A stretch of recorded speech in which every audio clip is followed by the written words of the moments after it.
Gender discrimination.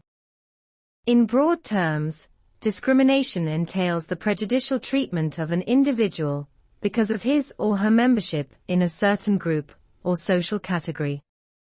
Gender discrimination specifically refers to socially constructed ideas and perceptions of men and women.